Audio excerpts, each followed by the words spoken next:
Alright guys, welcome back at ImWateringPSUs. So I've got this Cooler Master case for around 15 euros shipped. So for those of you that have been following the page for a while, it's gonna be pretty obvious, right? I'm outside, I have a garden hose in my hand, it's a sunny day in Italy. So yeah, we're gonna water it because it's really dirty. So let's get into it properly. I'm not destroying hardware for fun, okay? I will also show you the build once it's done. I will probably already have it up on the page by the time this video is out, so go check it out. The watering is done. Okay, so just a quick update. In the meantime, everything has already dried up. Now it's looking brand new, the fans as well. And now I'm bringing it inside because I actually got a very good PC for 100 bucks and it just needs a case swap to be good. So this is our case. So yesterday I sold a computer and I got this one as a trade-in, so as part of the price. Now, I valued this PC at 100 bucks discount on the PC I was selling, so I didn't even pay it 100 bucks. I just discounted him 100 bucks. Now, what do we have here? Well, we have a bad case, then I let the guy keep the hard drives, and then we have 16 gigs of very cheap DDR4 RAM, an i7 6700, a very cheap graphics card, I don't even know what this is, it's a R7 250, and then we have a very bad power supply. But what I'm gonna do is basically get this one, put it into the case which I watered down, and basically I got this case for 15 bucks, this PC for 100 bucks, we just need a graphics card. And the graphics card, well, it's right here waiting for us, hold up. It's this GTX 1070, it's gonna go straight in there, in this case, with like 6 RGB fans, probably a 240mm all-in-one cooler, and it's gonna make for a great build. Now the only thing I have to choose is, do I keep this power supply because it's very bad, but I also know that this PC won't draw too much power, so I will probably keep it. But yeah, also the case is not too bad, honestly, but I don't like it quite as much, so I think I will leave it for another PC or to gift somebody and just use this one because it's better. Okay, it's now time to take everything off, so fairly easy. Just gonna, again, take those connectors out, then unplug everything. Perfect, and now just unscrew the motherboard and get it out. Okay, I got everything, so this is the only one we'll be using for this build. It's this Cooler Master one. We have a problem with the power supply. Now this power supply is really bad, but we can use it for this build because it really doesn't draw much power. It draws around 300 watts. This one is 480 watts on the 12 volt line, so it's gonna be alright, even though they say it's 700 watts. But anyway, we are missing the PCIe power. So to add it, it's gonna be difficult, guys.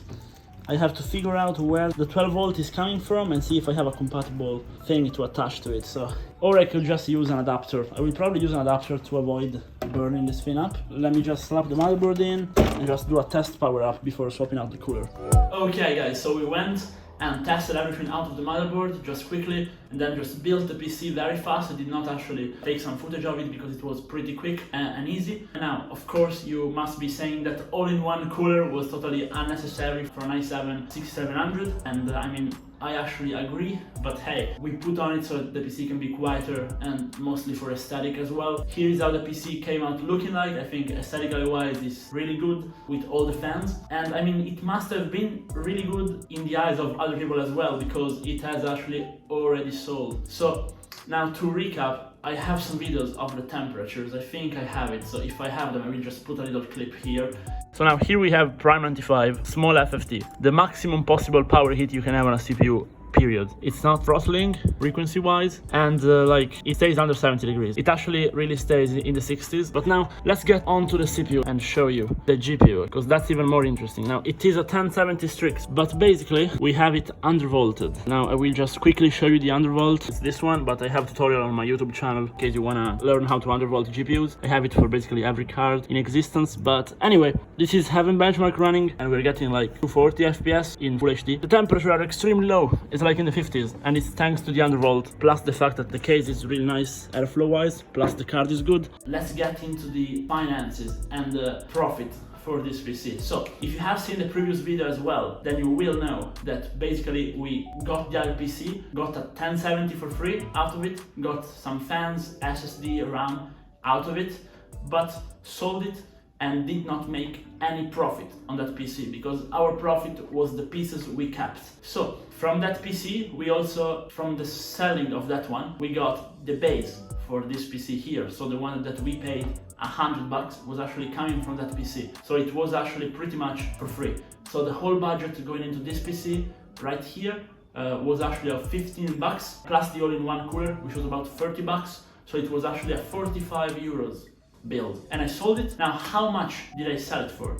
So it has an i7 6700, 1070, nice SSD, plus a hard drive, 16 gigs of RAM, very budget power supply, but a good case, good aesthetic. So how much I managed to sell it for was actually 450 euros, which is actually my total profit for this build.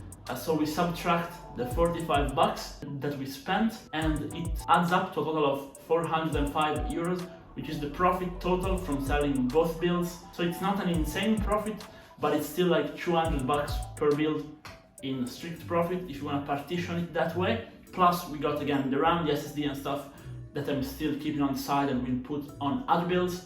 So as you can see, with budget PCs, if you're willing to fix them up, repair them, mix and match the components, you really can make a bit of a profit while having fun and while swapping components. So I guess this is it, guys. Let me know what you think about it. Let me know if you would have sold it for more, if you would have made any changes before selling it. And if you liked the video, please drop a like and drop a sub. See you in the next one, guys. Bye.